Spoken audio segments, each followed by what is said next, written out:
Boa noite, irmãos. Que a graça e a paz do nosso Senhor e Salvador Jesus Cristo seja com cada um de nós nessa noite. Amém? É uma alegria estar com vocês, poder conhecê-los, apesar de já ter estado aqui em encontros de pastores, mas nunca tinha participado do culto com os irmãos e é uma alegria estar nessa noite com os irmãos. Estou sozinho hoje, minha esposa e minha filha estão na programação que está acontecendo lá em nossa igreja, e o nosso menorzinho o Lucas está com a avó. E eu venho trazer também um abraço do pastor Júlio, que é o nosso pastor, na Igreja Batista Central de Jacarepaguá, onde nós congregamos desde o ano passado, quando deixamos ali o ministério na Central de Campinho.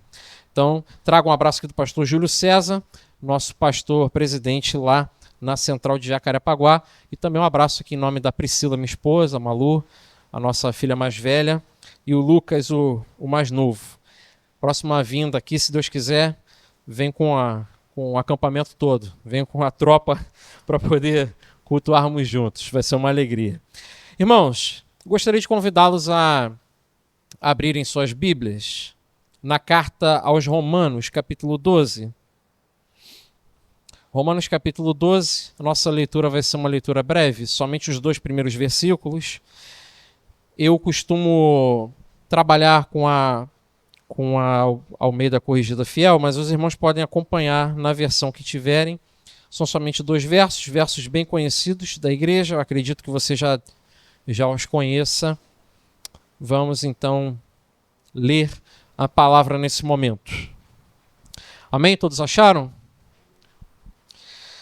Rogo-vos, pois, irmãos, pela compaixão de Deus, que apresenteis os vossos corpos em sacrifício vivo, santo e agradável a Deus, que é o vosso culto racional. E não sede conformados com este mundo, mas sede transformados pela renovação do vosso entendimento, para que experimenteis qual seja a boa, agradável e perfeita vontade de Deus. Que o Senhor nos abençoe na sua leitura e que a palavra do Senhor possa encontrar morada em nossos corações nessa noite, em nome de Jesus.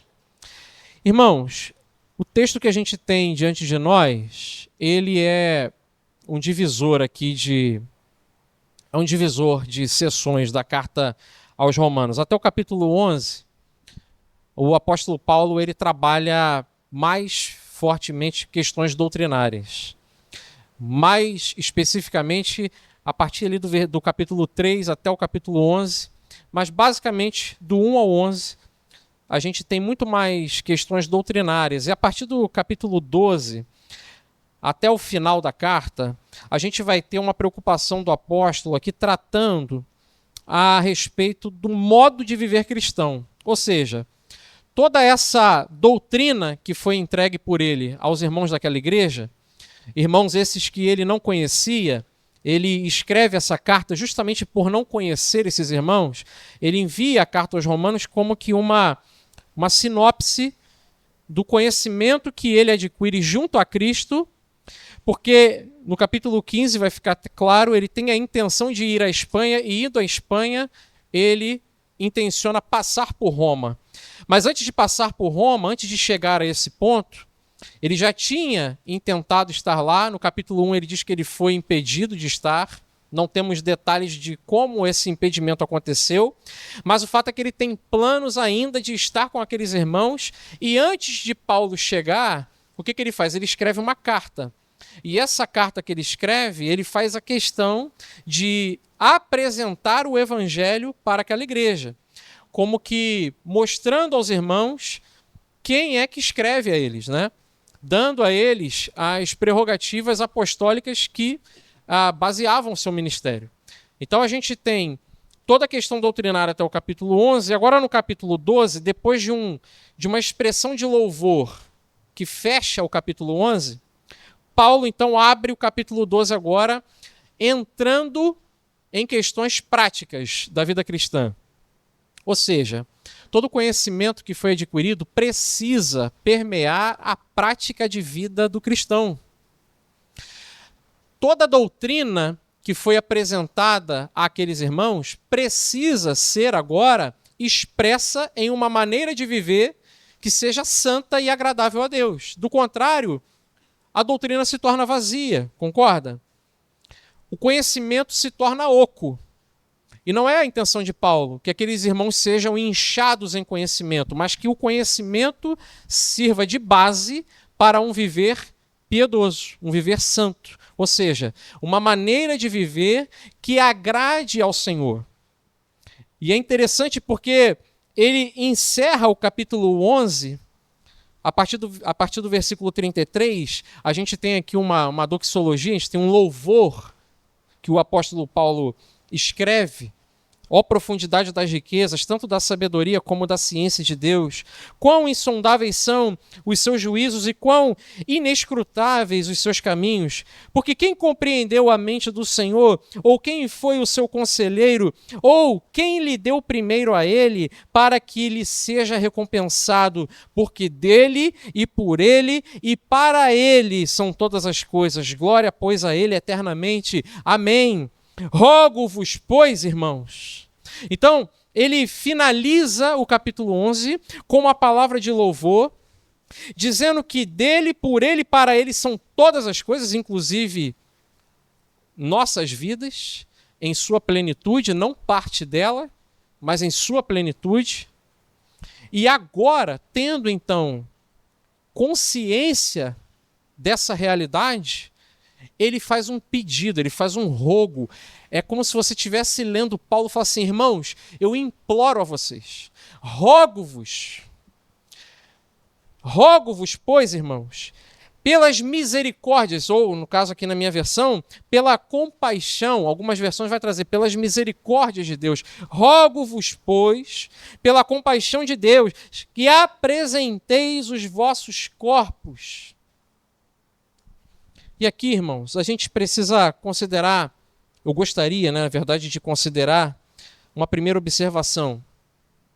Algumas correntes evangélicas, e não dá nem para dizer que são correntes atuais, porque muitas heresias atuais são requentadas, na verdade, né? São reencontradas e são requentadas e reapresentadas como se fosse novidade. Mas muitas correntes de pensamento atuais, muito humanistas, ou seja, que colocam o homem no centro de todas as coisas, caminham no entendimento de que tudo o que Deus criou para que o homem pudesse se alegrar nessas coisas. E sendo o homem coroa da criação de Deus, sendo o homem aquele que foi posto como administrador, o mordomo de Deus na criação, então o homem é o centro da criação no sentido de que Deus criou os animais, Deus criou os céus, a terra, tudo que neles há, para que o homem possa gozar essa existência se alegrando na obra criada de Deus. Mas existe um problema aí, porque o problema é o centro da obra da criação, o centro de toda a criação não é e nunca foi o homem. A gente viu aqui o que o apóstolo disse àqueles irmãos. Versículo 36. Porque dele, por ele e para ele são o quê? Todas as coisas. Todas as coisas. É por isso que na sequência, agora quando ele vai começar a entrar na vida prática da igreja, como o cristão deve viver, é por isso que agora Paulo já começa dizendo o seguinte: rogo-vos então que entreguem os vossos corpos como sacrifícios vivos. E ele roga, ele faz esse pedido tendo como base a misericórdia do Senhor. Isso é muito interessante. Por quê? Quando Paulo fala, entreguem os vossos corpos, a gente precisa extrapolar um pouquinho aqui a palavra corpos, tá? A gente não pode considerar aqui necessariamente corpo como somente essa constituição de carne. O que Paulo está querendo dizer quando ele fala a respeito de corpo, aqui nesse texto, ele está falando a respeito de uma completude. Se entreguem por completo, não se entreguem parcialmente. Posso beber essa água aqui, pastor? É a entrega por completo, irmãos. Não é uma entrega parcial. A gente tem aqui no Ocidente, principalmente no Ocidente, eu acredito que seja um costume muito ruim, muito nocivo, de compartimentar a vida em áreas distintas, como se uma área estivesse desconexa da outra. Então é muito comum você ver as pessoas dizendo assim, não, eu na minha vida profissional, eu não sou assim. Né? Na minha vida espiritual, na minha vida familiar. É interessante porque a gente vê certas coisas acontecerem onde cristãos muitas vezes falam o seguinte, não, eu ajo assim na igreja, no trabalho é diferente. Não, por que no trabalho é diferente? É uma outra pessoa que está lá ou é você mesmo? Então você, no âmbito da igreja, é um e no âmbito da empresa é outro? Como que funciona isso? Porque Deus não vê dessa maneira. Nós somos seres únicos. Perfeito? Somos únicos. A nossa vida ela é única. E o poder que a palavra opera sobre a minha vida precisa permear toda a minha realidade, toda a realidade à minha volta, seja no trabalho, seja na família, seja na comunhão com os irmãos, seja em todas as relações que eu vier a ter. Então esse compartimento não existe. Na verdade, isso daí é uma ideia, uma filosofia que foi plantada e a gente vem trazendo conosco sem se questionar a respeito da validade dela, tão somente porque a gente ouve todos os dias a pessoa falando assim. As pessoas, né, falando dessa forma. Não, uma coisa é o Rafael profissional, outra coisa é o Rafael pai de família. Mas o Rafael pai de família é o mesmo Rafael profissional, ou deveria ser. Ou deveria ser. Isso se chama integridade. E o crente tem que ser íntegro. E é por isso que o apóstolo Paulo está dizendo que entreguem os vossos corpos, ou seja, entreguem-se por inteiros, sem reservas, porque não há áreas da sua vida, não há qualquer coisa que você possa imaginar que esteja sob a sua responsabilidade que não deva estar sujeita ao Senhor. Porque dele, por ele e para ele são todas as coisas. Não a nós, Senhor, mas ao teu nome da glória. Não a nós, porque nada é nosso, nada é para nós, mas tudo para ele. Então esse é o primeiro ponto. Não somos o centro da existência, amém, igreja? Não somos. Mas eu receio que mesmo que a gente diga amém nesse momento, o nosso coração joga contra.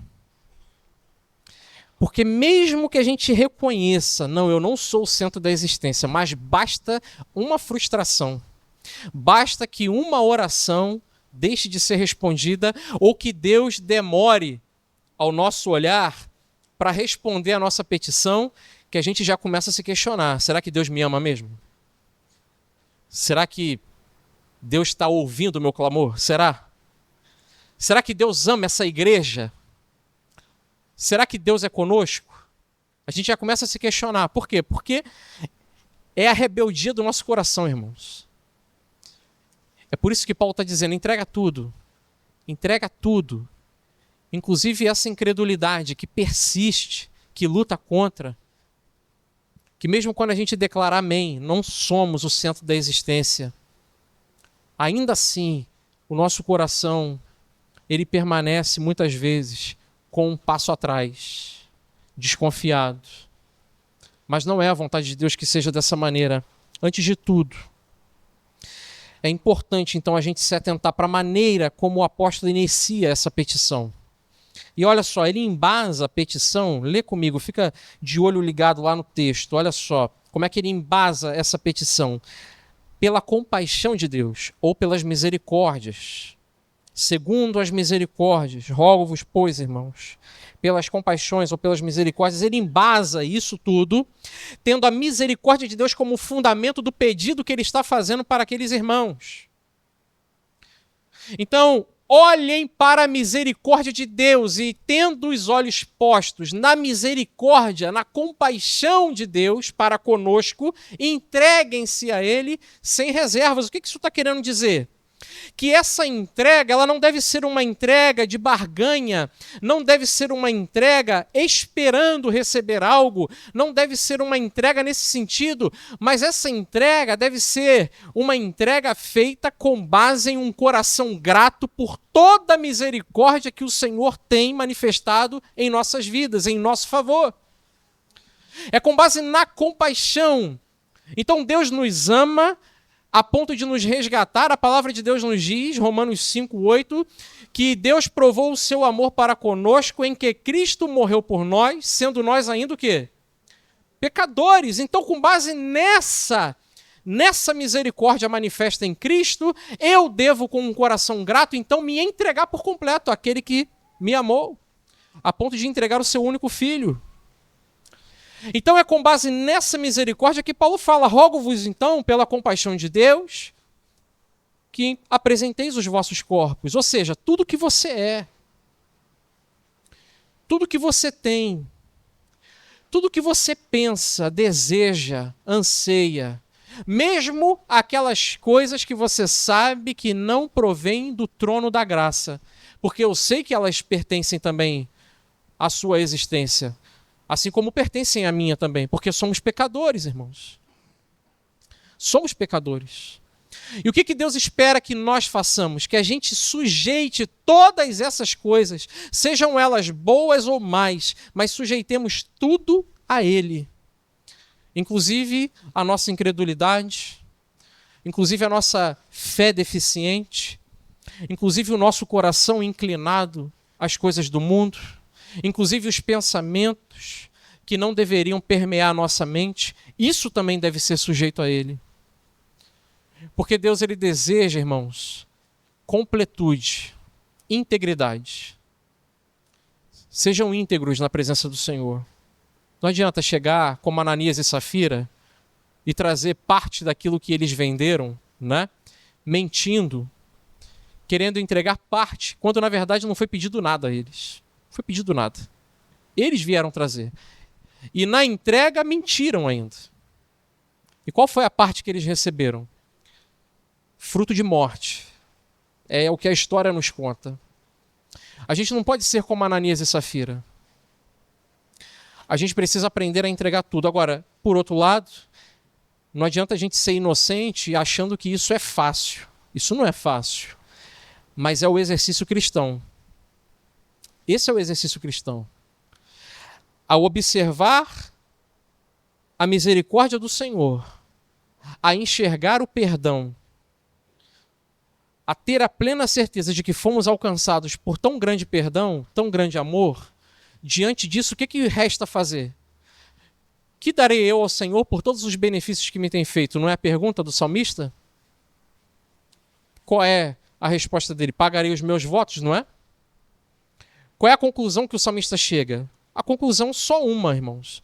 Só há uma entrega que o Senhor aceita. Essa entrega é integral. Não é parcial. Não é parcial. William Hendrickson, um comentarista bíblico, ele diz o seguinte: é certo e próprio, logo, sendo certo e próprio, é também razoável, que aqueles que têm sido, presta bem atenção, aqueles que têm sido grandemente favorecidos se ofereçam a Deus integralmente, como sacrifícios vivos, santos e agradáveis a Ele. Mas hoje paira sobre a cabeça de muitas pessoas a ideia de um Deus devedor do homem. E muitas vezes, se nós não vigiarmos, esse tipo de pensamento acaba nebulando a nossa relação com o Senhor. Porque muitas vezes a gente se acha na condição de credor de Deus. Afinal de contas, estou sempre ali com o pastor Miguel, o pastor chama, eu estou participando da obra, a igreja precisa, eu estou lá, estou sempre ofertando, estou sempre trabalhando, estou sempre disposto, e aí quando eu preciso, Deus não me responde? Pô, como é que é isso? Não pode. E a gente pensa, poxa, mas que absurdo isso aí que o pastor falou. Não é absurdo não, irmão. Eu já ouvi isso. Eu já ouvi testemunho assim, de pessoa vir e me questionar. extremamente frustrada da seguinte maneira, exatamente assim: pastor, eu não sei o que acontece. Assim, irmãos, sem brincadeira. Frustração, você percebe, a pessoa está frustrada, ela não está entendendo o que está acontecendo. Pastor, eu não entendo o que acontece. Todos os dias, poxa, lá em casa é só rádio gospel, a gente ouve as programações, ouve os debates, poxa, sempre trabalho aqui na igreja, estou trabalhando com o grupo dos homens, participo de campanha, sempre que a igreja precisa, caramba, pastor, chego junto, mas eu não entendo, Deus não responde a minha oração. E aí? Meu irmão, você precisa rever a sua ótica. Porque, irmãos, nada disso que nós fazemos, nada disso é extraordinário, irmãos. Como diz no quartel, né? Você fez o previsto. Você está fazendo tão somente o previsto. E é interessante porque Jesus tem uma palavra muito dura sobre isso, né? A parábola do servo inútil. Tendo então feito tudo aquilo que vos foi pedido, podeis dizer o quê? Somos servos inúteis, porque fizemos tão somente aquilo que nos foi pedido. Então, quando nós ofertamos, e você deve participar, quando nós dizimamos, quando nós agimos com fidelidade para com a obra do Senhor, irmãos, nada disso é extraordinário, nada disso nos condiciona como credores de Deus. Deus não nos deve nada, porque Ele já nos deu todas as coisas. A carta aos Efésios, o apóstolo Paulo vai dizer que Ele nos abençoou com toda a sorte de bênçãos espirituais nas regiões celestiais em Cristo Jesus. Então não existe bênção que nós não tenhamos em Cristo Jesus. O que talvez esteja desfocado na sua vida é quando isso se revelará por completo na minha vida. Talvez a expectativa a respeito de viver essas bênçãos é que esteja desfocada na sua vida por causa de um ensino totalmente herético que está aí há muitos anos, dizendo que o Filho de Deus tem que comer do melhor dessa terra, dizendo que o crente não pode passar por provação, o cristão não pode ficar desempregado, você não pode aceitar o desemprego, você não pode aceitar a doença, você tem que repreender isso, porque o filho do rei, ele não foi chamado para ser um derrotado. Isso é heresia. Isso é heresia. Porque quando é que se dará, então, a conclusão de toda a nossa expectativa em Cristo? Quando? É no porvir, irmãos. A vida cristã, ela é valorada no pós-morte. Não tem como você adiantar o saque. Se você adianta o saque, você está agindo como aquele filho que pediu para o seu pai: dá-me a minha parte na herança, para ir poder viver a minha vida. Porque quem colhe nessa terra os frutos, tem nessa terra o seu paraíso. Não tem mais o que receber do Senhor. Não há mais o que receber do Senhor. Jonathan Edwards, ele tem uma citação que é muito forte, mas é muito pertinente. Jonathan Edwards dizia o seguinte: esta terra, esse mundo, esse tempo é o mais próximo do céu que o ímpio provará. E este tempo, essa terra, esse mundo, é o mais próximo do inferno que o crente conhecerá. E é verdade. Aquele que espera colher nesse tempo, não está esperando o céu de glória, que é para hoje, quer resolver os problemas hoje. Ele quer o dinheiro agora, ele quer a vitória agora, ele quer tudo agora. Quando Cristo nos prometeu moradas celestiais, uma vida de dias sem fim, um lugar onde o dia jamais acaba, um lugar onde nós não experimentaremos mais dores, não experimentaremos mais separação, pecado, corrupção, dor, pranto. Isso foi o que o Senhor nos preparou, isso foi o que Ele nos deu, Isso é exatamente aquilo que nós já recebemos em Cristo, são as bênçãos espirituais que recebemos nas regiões celestiais em Cristo Jesus, já são nossas, já é uma herança nossa, não por nosso esforço, mas por causa do que Ele fez, pela misericórdia do Senhor. É por essa misericórdia, é olhando então para essa realidade que o apóstolo diz àquela igreja e diz a nós também hoje: rogo-vos, pois, pela compaixão de Deus, que entreguem os seus corpos. Entrega tudo o que você é. Entrega tudo o que há na sua vida. Tudo, sem reservas. Sem reservas. Calvino destaca, no comentário aos Romanos, eu trouxe aqui para os irmãos, ele diz o seguinte: a súplica de Paulo nos ensina que os homens jamais adorarão a Deus com sinceridade de coração e nem se despertarão para o temor e obediência a Deus com suficiente zelo, enquanto não entenderem consistentemente o quanto são devedores da misericórdia divina. Você entendeu? Os homens, as pessoas, jamais se despertarão para o temor e para a obediência a Deus com o cuidado suficiente. Jamais isso vai acontecer enquanto não entenderem que, na verdade, nós somos devedores da misericórdia. É somente quando você olha para a misericórdia te alcançando, é somente quando você percebe o destino que você estava trilhando e de onde você foi liberto, somente quando você é tomado por essa consciência verdadeiramente, que você então entende o quanto você é devedor das misericórdias de Deus a ponto de você se envergonhar. Senhor, me perdoa. Porque quando eu não entendia essas coisas, eu pedia situações, desejos que simplesmente não cabem. Senhor, tem misericórdia de mim. Tem misericórdia de mim por tantos momentos em que a ansiedade tomou meu coração a ponto de eu me esquecer do Senhor. Achar que o Senhor não olhava para mim.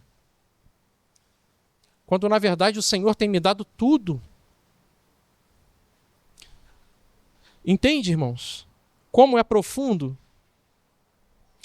E aí, o texto continua, né? Apresenteis os vossos corpos como sacrifício vivo, santo e agradável a Deus, que é o vosso culto racional. Paulo aqui, ele define o culto, né? A gente tem aqui uma definição de culto. Qual é a definição de culto que o apóstolo está usando aqui? Uma entrega irrestrita de quem nós somos, ou seja, tudo que somos, de maneira que esse sacrifício ele é vivo, ele é santo, ou seja, ele é separado para Deus, não é de qualquer forma, é separado para o Senhor. E ele é agradável a Deus. Isso é o culto. Isso é o vosso culto racional. Esse é o culto. E aqui, irmãos, a admoestação do apóstolo vai ao encontro do que ele ensinou. E eu gostaria de ler com os irmãos. Romanos capítulo 6. Olha só que interessante. Aí a gente percebe como é que ele está costurando, né? Ele está costurando todo o ensinamento que ele trabalhou até aqui. Ele está remontando aqui o capítulo 6. Ó, capítulo 6, do versículo 11 até o versículo 14. Olha só o que diz a palavra de Deus. Assim também vós, considerai-vos certamente mortos para o pecado, mas vivos para Deus em Cristo Jesus, o nosso Senhor. Não reine, portanto, o pecado em vosso corpo mortal, para lhe obedecerdes em suas concupiscências. Nem tampouco apresenteis, olha que interessante versículo 13, nem tampouco apresenteis os vossos membros ao pecado por instrumentos de iniquidade, mas apresentai-vos a Deus como vivos dentre os mortos, e os vossos membros a Deus como instrumentos de justiça, porque o pecado não terá domínio sobre vós, pois não estáis debaixo da lei, mas debaixo da graça. Olha que interessante, olha só agora ele remontando esse texto que ele trabalhou capítulos antes. Não apresenteis os vossos membros como instrumentos de injustiça, de impiedade, de iniquidade. Os nossos membros são os instrumentos pelos quais nós alcançamos os nossos propósitos, não é assim? As pernas nos levam onde nós queremos chegar. Os braços, as mãos operam aquilo que desejamos, não é isso? É com eles que nós trabalhamos, é com eles que nós buscamos concretizar os nossos propósitos. O que ele está dizendo, o que a palavra de Deus está dizendo, é esquece isso. Os seus membros precisam ser apresentados e consagrados ao Senhor como instrumentos de justiça para alcançarem os propósitos do reino dele. Não do reino do seu coração, mas do reino dele. Olha a lógica, como é que muda. A gente está falando aqui, irmãos, de uma nova cosmovisão. É uma nova maneira de enxergar o mundo. É uma nova maneira de enxergar a realidade à nossa volta. O que a carta aos Romanos está propondo aqui nesse ponto é uma nova visão. É um novo óculos. Você está trocando. Você tira o óculos velho, coloca agora uma nova lente. Essa lente, que é a lente da palavra de Deus, é ela que deve agora te ajudar a enxergar a realidade à sua volta. Se antes, então, o seu corpo era um instrumento para os seus próprios propósitos, em Cristo não é mais assim. Porque, na verdade, nunca foi assim. Você é que pensa que era dessa forma. Porque Efésios capítulo 2 vai dizer que nós, antes de Cristo, estávamos mortos em delitos e pecados. É ou não é isso que está lá? O morto faz o que quer? O morto não faz o que quer. O morto não tem vontade. E ele mesmo vai dizer, o próprio apóstolo, no capítulo 2 de Efésios, vai dizer que nós antes fazíamos aquilo que é a vontade do príncipe desse tempo, príncipe desse século. Que hoje domina sobre a mente de quem? Dos filhos da ira. Não é isso que está lá? Você nunca foi livre, eu nunca fui livre. Isso é uma mentira, é um engano de Satanás. E aí você vê aí na mídia essa campanha pró-aborto, por exemplo. Né? Qual é um dos motes dessa campanha? Meu corpo, minhas regras. Não, quem disse que o corpo é seu? O corpo não é seu. Você habita esse corpo aí. Você habita esse corpo. Eu habito esse. Mas quem disse que é seu? Ele não é seu. Porque antes de Cristo, você não vivia com plena liberdade para fazer o que você sempre quis. Porque antes de Cristo, você era um escravo do pecado. Mas agora, em Cristo, você é um servo dele. Servo da graça. Você agora foi introduzido no reino. Esse reino já tem um rei. E ele não é você. Ele é o Deus Altíssimo. Amém, irmãos? Ele é o rei. O reino é dele. E se o reino é dele, qual é o nosso papel? O nosso papel é o papel de súditos.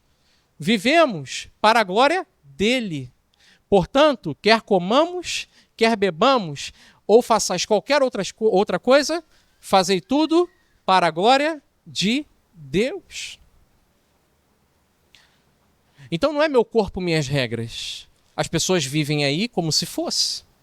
Não é assim que a TV passa para a gente, as campanhas publicitárias? Não é isso? A campanha feminista, né? Muito forte, inclusive, já há décadas. Hoje diz que a mulher é empoderada para fazer com o corpo dela o que ela quiser. Mas a mulher que tem a mente renovada pelo Evangelho sabe, o corpo não é dela. Esse corpo é um instrumento nas mãos do Senhor para alcançar o propósito que é para a glória dele. E aí eu te pergunto, o seu corpo tem sido um instrumento para a glória de Deus? Ou será que você tem se envolvido não só nas questões da carne, mas eu falo também pensamentos, desejos e tudo mais que permeia a nossa vida?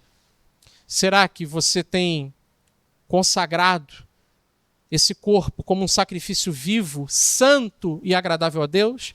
Ou será que ele tem servido tão somente como um instrumento para alcançar os seus próprios propósitos pessoais? Não se deixe enganar, irmãos. O príncipe deste século, ele cegou o entendimento dos homens para que vendo, não enxerguem e ouvindo, não entendam. Você vai ver campanhas massivas dizendo que você é livre para fazer o que quiser, para mutilar, para trocar de gênero como se fosse possível. E mais, querem agora que as crianças também sejam livres para fazer, né? Livres para fazer. Ah, mas eu faço o que eu quiser. Cada um dará conta, não é verdade? Mas a palavra de Deus está dizendo aqui para a gente como é que funciona. Os nossos corpos pertencem ao Senhor, irmãos. Eles devem ser santos para Ele. Toda a nossa existência. E a nossa guerra particular é essa. Essa é a nossa batalha particular. Amém, igreja? Amém ou não? Essa é a nossa batalha, a batalha de todo cristão, irmãos. Porque isso aqui não é fácil não, igreja. Isso aqui é muito desafiador. É muito desafiador. Porque muitas vezes a linha que separa o certo do errado, muitas vezes é tênue demais. É tênue demais. E Satanás, ele mora justamente nas sutilezas. Ele não chegou falando com Eva escancaradamente, né? Que era, não. Ele chegou sutilmente. Ele não vai lançar uma ideia ruim a princípio. Ou uma mentira descarada. Claro que não. Talvez uma meia-verdade, né? Uma coisa fora de contexto, um texto fora de contexto. O que mais tem hoje em dia, né, pastor? É texto fora de contexto. Além disso, a gente precisa trazer conosco também a consciência daquilo que a palavra diz em 1 Coríntios capítulo 6, versículo 19. Que muitas vezes nós nos esquecemos. A palavra de Deus nos diz que o nosso corpo ele é templo de quem? Do Espírito Santo, morada do Espírito Santo. Nós somos um templo, cada um de nós é um templo ambulante. Esse culto aqui é um culto promovido por diversos templos ambulantes. Corpos nos quais o Espírito Santo habita, e não somente habita, mas ele trabalha ativamente para que você e eu alcancemos os propósitos do Senhor. E ele quer usar a tua vida para isso.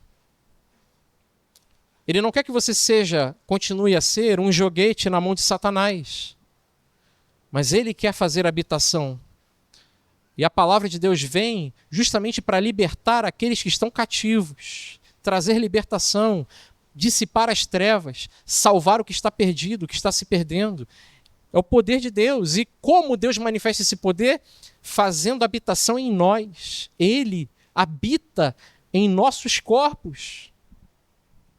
Ele faz morada em nós. Por isso que a palavra de Deus nos diz, né? Não entristeçais o Espírito Santo de Deus. Quantos crentes estão se envolvendo com realidades que não deveriam? Estão percorrendo lugares que não deveriam nem passar perto. Andando com companhias que não são dignas de estarem com os filhos de Deus. Porque são companhias que habitam as trevas, amam as trevas e querem te arrastar para lá, para fazer coisas que não devem ser feitas. Para desejar coisas que não deveriam ser desejadas. Não uma nova criatura em Cristo Jesus, porque as coisas velhas se passaram, eis que tudo se fez novo, irmãos. É uma novidade de vida que está adiante de nós, não as coisas velhas. E aí, há duas questões aqui a serem consideradas. A primeira é que pertencemos integralmente ao Senhor. Não há uma unha sequer, uma cutícula sobre a qual Cristo não requeira o seu senhorio. Você é dele, você pertence a ele. E glória a Deus por isso. Louvado seja o Senhor por isso. A sua vida é dele, está nas mãos dele. E ele mesmo garante que as ovelhas que o Pai o deu, essas jamais se perderão, porque ele jamais perderá qualquer uma delas de suas mãos. Ninguém poderá assaltá-las, ninguém poderá nos tirar das mãos do Senhor. Então nós pertencemos integralmente ao Senhor. E a segunda questão a ser considerada aqui, ainda sobre esse trecho, é que nós devemos, então, por esta mesma razão, sermos santos, porquanto seria uma afronta à santidade do Senhor oferecermos algo a Ele que não seja a Ele consagrado, irmãos. É uma afronta a Deus. E tão somente isso já deveria ser suficiente para nós cairmos agora diante da presença de Deus, clamando pelo perdão dele. Tão profunda é a realidade de pensarmos que em nós o Senhor faz habitação. E quantas palavras chulas a gente falou ao longo somente desse domingo, talvez. Quantas brincadeiras de más intenções tenham saltado dos nossos lábios, ou tenham gerado um sorriso, ainda que discreto, na nossa boca, quando nós ouvimos. Irmãos, tão somente isso, se nós considerarmos tão somente essa realidade, essa palavra já poderia ser encerrada por aqui, porque isso já seria suficiente, irmãos, para a gente, ao observar isso, clamarmos pela misericórdia de Deus. Senhor, tem misericórdia de mim, porque eu sou um pecador, meu Deus. Tem misericórdia de mim, Pai, porque mesmo sabendo que o meu corpo é a habitação do Santo Espírito de Deus, ainda assim, Senhor, ainda assim eu continuo achando graça das misérias do pecado desse mundo. Ainda assim, Senhor, a carnalidade desse mundo ainda me faz sorrir. Ainda assim, meu Deus, muitas vezes eu ainda me sinto atraído por tudo aquilo que tem lá fora. Tão somente isso, irmãos, deveria nos colocar de joelhos todos os dias na presença de Deus. E eu volto a dizer aqui, é a batalha de todo cristão. Essa é a luta de todo cristão. A sua luta, ela não é política. A sua luta não é filosófica. Não é. A sua luta, a minha luta, a luta da igreja, é contra o mundo, esse sistema que jaz no maligno, é contra o pecado e é contra a carne. Essa é a nossa luta, irmãos. Talvez a gente esteja tão envolvido, né, com assuntos periféricos do dia a dia, e talvez esse seja até o intuito do inimigo. Coloca tantos objetivos, muitas vezes até objetivos plausíveis, mas que vão te tirar do propósito de vida, viver para a glória de Deus. Eu vou dizer uma coisa aqui, permita até fazer um parênteses aqui, pastor Miguel, sem entrar nesse detalhe, mas eu me vi há alguns anos, aqui um breve testemunho pessoal. Eu acho que 2018 foi um ano, marcou ali, né? Aquele divisor de águas. O brasileiro sempre foi muito tranquilo em relação à política, mas 2018 foi aquele ano que dividiu tudo. Grupo de WhatsApp, né? Grupo de amigos, grupo familiar, ficou tudo dividido. Entre direita e esquerda. Foi ou não foi? Ou só comigo que isso aconteceu? Não, né? Dividiu. E ao longo do tempo, eu estava assumindo Campinho. Naquele ano eu assumi Campinho. Em agosto. Ou seja, muito próximo ali das eleições. E muito ativo em redes sociais e tal. Ressalta, irmãos, eu estou falando aqui um testemunho pessoal, tá? Não estou dizendo para os irmãos o que deve ou não deve fazer. Eu estou compartilhando uma experiência pessoal, tá? E ali eu decidi me calar. Eu falei, não vou, estou assumindo a igreja, não sei quem é que vai entrar por aquela porta, não sei qual é o lado que o camarada que entrar, qual o lado que ele profere, se é direita ou de esquerda. E eu comecei a fazer uma reflexão pessoal. Eu penso o seguinte, o evangelho, ele não vê espectro político, ele está acima disso. Amém? Ele é mais poderoso do que isso. Não é para isso que Jesus veio. Amém, igreja? Não é para isso que ele veio. Então, quando eu pregar, eu preciso ser ouvido pelo máximo de pessoas possível que Deus me dê para falar. Sem que a visão dela seja manchada. Esse cara aí, esse pastor é de esquerda, esse pastor é de direita. Eu não queria ter essa pecha sobre mim, mas as minhas redes sociais estavam lá já, não tinha jeito. Estava lá. Mas eu tomei uma decisão a partir daquele momento. E é uma decisão que eu venho lutando, irmãos, todos os dias até hoje. Entreguei o ministério, não estou mais à frente de uma igreja, mas eu continuo pregando, estou aqui, estou pregando. É uma luta que eu travo até hoje. Por quê? Porque eu entendi ao longo dos dias, ao longo dos anos, que certas lutas, certas batalhas não merecem ser travadas pelo crente. Não de determinadas maneiras, não de determinadas formas. E eu entendi que eu, como pastor, eu não devo militar no espectro político, apesar do espectro político ter muita coisa lá sobre a qual eu devo falar. Eu preciso falar. Por quê? Porque não é somente a política, né? Ideologias, leis, questões que vão acontecendo, que tomam o dia a dia, não só meu, da minha família, mas também da igreja como um todo. Então, o pastor ele precisa estar pronto também para falar dessas coisas. Mas foi uma questão que o Senhor veio trabalhando no meu coração, no sentido de tomar cuidado com a maneira como eu abordaria. E isso não me fez um isentão não, tá, irmão? Já estou falando aqui. Não fez de mim isentão não, tá? Fui lá, votei, enfim. Não sou isentão.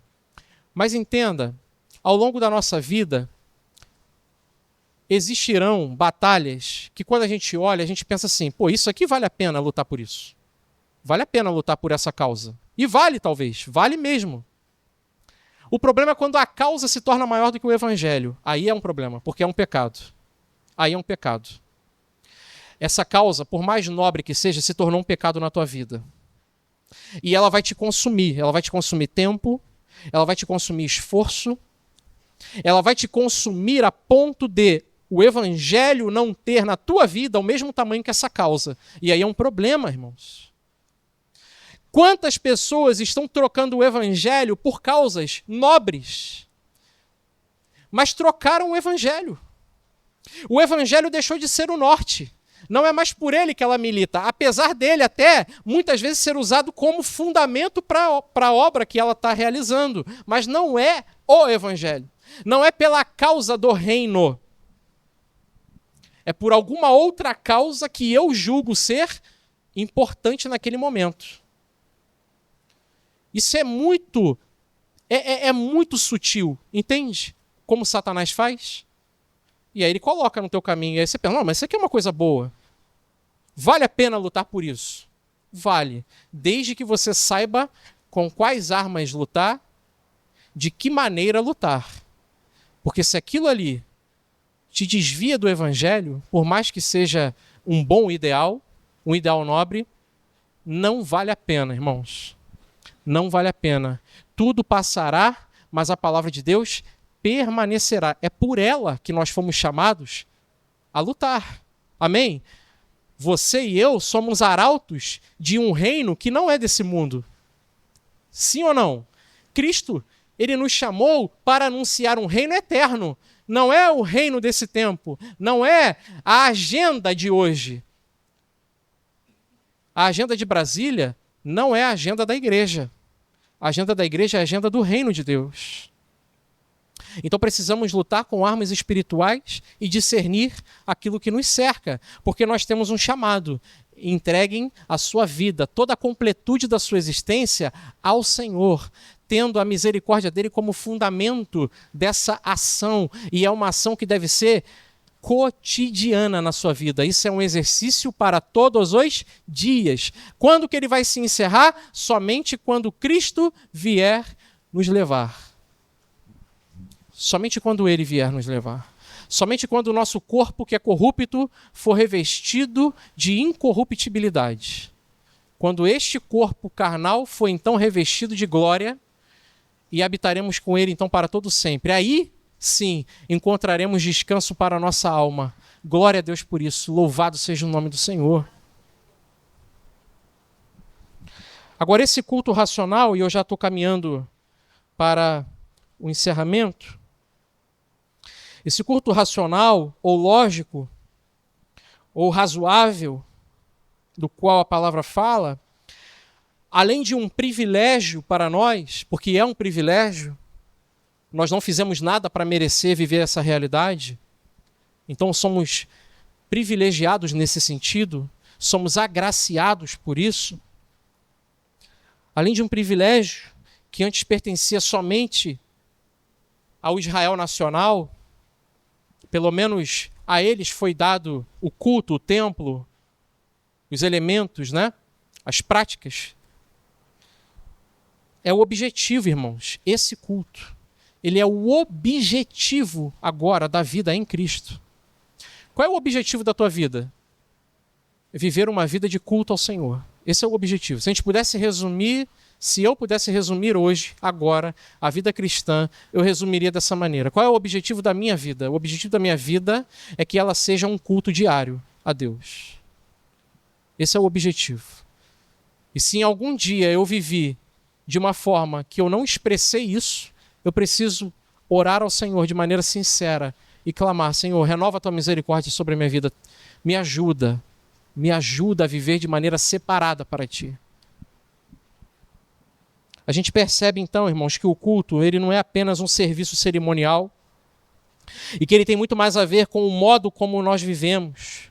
E na Nova Aliança, esse conceito ele é muito mais aprofundado.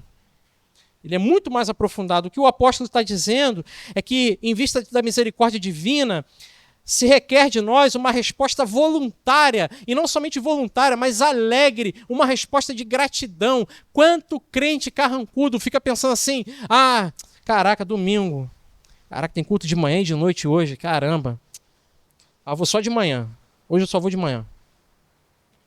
À noite tenho que preparar minhas coisas, amanhã é segunda-feira, vou de manhã, tá bom, se o pastor reclamar, reclamou, né? Mas você não está fazendo para o pastor Miguel. Ele nem sabe disso. Ele nem sabe o que você está arrazoando no teu coração. Ele não tem nem como saber. Porque talvez você chegue aqui até sorridente, né? Aperta a mão, dá um abração e tal. Mas você está pensando assim: à noite eu não vou vir, não. Não é para ele, irmãos. É para o Senhor. Aí a gente precisa colocar na balança, porque a gente é, sim, atacado por esse tipo de pensamento, sim. E a gente precisa ser sincero e colocar na balança. Caramba, eu passei uma semana inteira ouvindo o meu chefe, e eu falo isso porque eu trabalho fora, eu não vivo do ministério apenas. Uma semana ouvindo o meu chefe reclamar no meu ouvido: cara, nunca tá bom, nunca tá bom. E agora que chegou o domingo, o dia de estar com a igreja do Senhor, o dia de estar reunido com os remidos da cruz, eu prefiro ficar em casa. Prefiro ficar em casa porque amanhã é segunda, dia de me encontrar com o patrão novamente. Então eu vou me preparar para me encontrar com ele. Cara, isso não faz sentido. Me desculpa, isso não faz sentido algum. Não faz sentido algum. Concorda comigo? A gente tem que se preparar para se encontrar com quem, irmãos? Com o nosso Senhor, irmãos, porque Ele está vindo. Jesus está vindo, a sua chegada é breve. A gente precisa se preparar. A igreja do Senhor, a igreja de Cristo, ela precisa estar ataviada, preparada para se encontrar com Ele, com o noivo. Amém? Nós precisamos agir como as 5 virgens que estavam lá com as suas lanternas cheias de óleo. E não como as 5 que esqueceram o principal, o azeite. A gente precisa se preparar. Momentos como esse nos preparam, nos ajudam. Palavras de exortação, sabe? Palavras de convencimento no Evangelho. Palavras que nos fortalecem, nos dão base, nos sustentam para amanhã, quando nós formos exigidos, seja em qual área for, a gente saiba responder conforme a Escritura nos orienta. Mas como a gente vai ter isso se nós não nos dedicamos nesse tempo? Então, todo tempo é tempo. E todo tempo é culto. Todo tempo é culto. Amém, igreja? Por fim, não sede conformados com este mundo, mas sede então transformados pela renovação do vosso entendimento, para que experimenteis qual seja a boa, agradável e perfeita vontade de Deus. Não adianta, irmãos, a gente entregar o corpo como um sacrifício se a nossa mente não for renovada. Esse sacrifício só faz sentido se for permeado pelo Evangelho. Não adianta, e Paulo vai dizer, entregar o meu corpo para ser queimado se eu não tiver amor. Isso de nada me valerá. Porque tudo que eu faço só faz sentido se Cristo permear aquela coisa que eu faço. Se o que eu fizer antes não for banhado no rio de água viva, que é o próprio Cristo, não faz sentido fazer. Não faz sentido pensar, planejar, intentar, não faz sentido. Então, o meu cerimonial, o culto que eu presto ao Senhor, esse culto ele precisa ser revestido pelo Evangelho, ele precisa ser elucidado pelo Evangelho, ele precisa ser inaugurado pelo Evangelho, iluminado pela luz da palavra. A minha consciência precisa ser alertada de que aquilo que eu estou praticando é verdadeiramente culto e não somente um cerimonial vazio. Porque tem muitos crentes por aí, muitas pessoas por aí, que muitas vezes pensam que são crentes, mas na verdade não são. Foram convencidas em algum momento de algum tipo de prática e por exercerem essa prática, acham que já é o suficiente. Se a prática não tiver a luz do Evangelho sobre ela, ela é vazia, ela é vã, ela não serve para nada. É por isso que Israel foi reprovado. Porque era um povo que honrava a Deus com os lábios, tão somente. É por isso que Deus vira para Isaías e fala: eu não suporto mais as festas de vocês. Eu não suporto mais. Os ajuntamentos solenes de vocês, para mim, é uma afronta. Eu não aguento mais. Porque era um povo que continuava na prática, mas não tinha mais a luz das Escrituras sobre aquela prática. Não tinha mais. Não tinha mais o coração sendo iluminado pela luz da palavra. Não tinha a mente sendo renovada pela palavra a cada dia. Então, uma coisa está junto da outra. Percebe comigo que no versículo 2 ele usa uma conjunção aí? Ele começa o versículo 2 usando uma conjunção. Ou seja, para você ter uma vida verdadeira, é necessário que as duas premissas sejam verdadeiras. Lógica, né? Lógica básica. Você usou um E, então você tem que ter duas verdades ali. As duas premissas. A primeira é entregar o corpo, ou seja, toda a vida, toda a sua existência. Você entrega a Deus. A segunda premissa qual é? Não sejam conformados com esse mundo, mas tenham a mente renovada. Duas premissas aqui, certo? A vida cristã só é verdadeira se essas duas forem verdadeiras. Se uma delas é falsa, então não há vida cristã. Olha a conjunção E ali. Olha lá, versículo 2. E não sede conformados. Então, além de entregar os vossos corpos como sacrifício vivo, santo e agradável a Deus, que é o vosso culto racional, ou seja, está junto, não é separado, não é ou. Senão a gente teria um ou aí. Não é ou que está aí, é e. Isso está conjunto. E não sejam conformados, não se conforme com este século. Amém, igreja? O crente ele não é conformado com esse mundo, ele não pode. Você não pode entrar em conformidade e andar em conformidade com esse mundo. Não tem como. Não tem como o crente olhar para esse tempo e pensar: caramba, que coisa maravilhosa. Que tempo maravilhoso! Nunca houve um tempo na história tão maravilhoso como esse. Porque isso não tem cabimento na mente cristã. Porque o mundo caminha cada vez mais para distante da palavra, irmãos. E por se multiplicar a iniquidade, o amor se esfriará dos corações, é o que Cristo disse.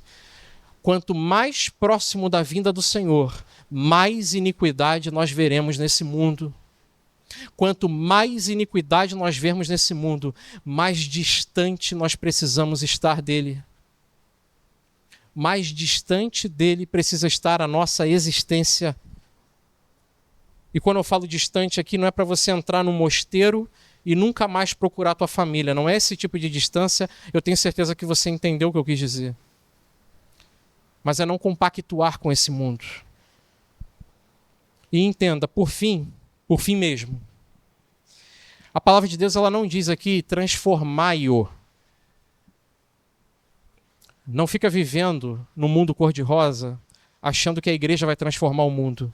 A igreja não vai transformar o mundo. Nós não fomos chamados para transformar o mundo. Esse mundo aqui não tem transformação. Se tivesse, Jesus não teria dito que ele jaz no maligno. Se ele jaz no maligno, ele está morto. Não é uma música de vários artistas aí que gravam aquele videoclipe bacana, igual tinha antigamente na Heal the World, do Michael Jackson. Aquela música fantástica, um monte de artista lá, todo mundo cantando junto. Heal the World. Não, você não vai curar o mundo não tem cura, irmãos. Isso não nos foi dado fazer. É por isso que a palavra nos orienta: transformai-vos. A transformação é sua. Você será transformado pelo Evangelho. A igreja. E nós não vamos transformar o mundo. A igreja é chamada para impactar o mundo. É diferente. Impactar é diferente de transformar. Impactar é diferente de transformar. Transformar não tem condições. Não é o propósito da igreja. O nosso propósito é impactar este mundo com a mensagem do Evangelho. É incursionarmos nas trevas, clamando o nome de Jesus, anunciando o Evangelho da graça e trazendo das fortalezas daquele mundo aqueles que o Senhor chamou segundo a sua graça. Esse é o papel da igreja. E quando a igreja faz isso, ela impacta o mundo com o poder que não é dela. É o poder do Evangelho da graça de Deus. E aí tem muito crente ficando frustrado, orando para que Satanás se arrependa, né? Achando que Deus vai perdoar Satanás. Existem linhas. Tem gente aí que está com um sorriso. Existe uma linha que argumenta isso. Que Satanás se arrependerá no final. Ele não se arrependerá no final. Mas a igreja impactará esse mundo, como tem impactado ao longo da história. E é para isso que nós fomos chamados. Com as nossas mentes transformadas pela luz do Evangelho, nós vamos e impactamos o mundo com a pregação da palavra. Essa sim convence o homem, por meio da obra do Espírito Santo, do pecado, da justiça e do juízo. Amém? Que essa palavra encontre morada nos nossos corações, que o Senhor opere sobre as nossas vidas poderosamente. Eu gostaria apenas de orar nesse momento. E, se possível, eu gostaria de convidar a ficar de pé, pedir a liberdade ao pastor Miguel, só para orarmos juntos nesse momento de pé. E após isso eu passo a palavra para o pastor. Vamos orar, agradecendo a Deus por essa palavra.